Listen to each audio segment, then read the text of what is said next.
അപ്പൊ അളിയൻ കാര്യമൊന്നും അറിഞ്ഞില്ലേ? ഇല്ല. എന്നാൽ ഇനി ഞാനത് പറയാം, ആരും ഞെട്ടരുത്. BJP നേതാവ് G. കൃഷ്ണകുമാറിന്റെ മകൾ ദിയയുടെ ആഭരണ വീട്ടികയായ ഒബയോസിയിലെ തട്ടിപ്പുകൾ കൈയോടെ പിടിച്ചതോടെ ജീവനക്കാർ മുങ്ങി നടക്കുന്നു.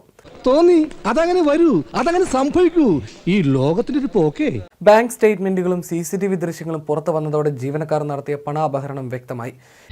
ഒരു കയ്യബദ്ധം നാറ്റുകരുത്. പേരൂർക്കടയിലെ സ്ഥാപനത്തിലെ ജീവനക്കാർ കഴിഞ്ഞ 1.5 വർഷത്തിനിടെ നടത്തിയത് 66 ലക്ഷം രൂപയുടെ ബാങ്ക് ഇടപാടുകളെന്ന തെളിവുകൾ ലഭിച്ചു.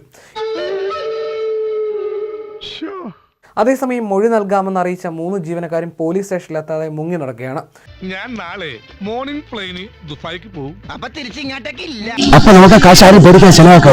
ഒബയോസിലെ QR കോഡ് മാറ്റിവെച്ച് 69 ലക്ഷം രൂപ തട്ടിയെന്ന ദിയയുടെ പരാതിയെ തുടർന്നാണ് ജീവനക്കാരുടെ ബാങ്ക് അക്കൗണ്ട് വിവരങ്ങൾ പോലീസ് പരിശോധിച്ചത്.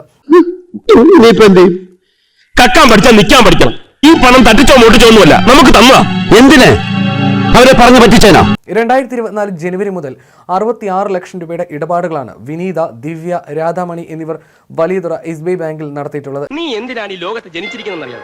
എന്റെ കാലിലായിട്ട് ഇത് ഇന്നും ഇന്നലെയും തുടങ്ങിയല്ല, വിളച്ചിലാണിത്. കൂടുതൽ നോക്കരുതേ. ഒബയോസിലെ കസ്റ്റമേഴ്സിൽ നിന്ന് കൈപ്പറ്റിയ പണം എത്രയാണെന്നാണ് പോലീസ് പരിശോധിക്കുന്നത്. പുറത്തിറങ്ങാൻ പറ്റാത്ത സ്ഥിതിയായല്ലോ ഈശ്വര. നമ്മൾ ഇനി എന്ത് ചെയ്യും മല്ലയ്യ? ഞാൻ തന്നേക്കാം. എന്റെ പട്ടികയോടാ, നീ ആർക്ക് വേണേലും കൊടുത്തോ, ഞാൻ തന്നേക്കാം. എനിക്കൊരു അബദ്ധം പറ്റിപ്പോയതാ.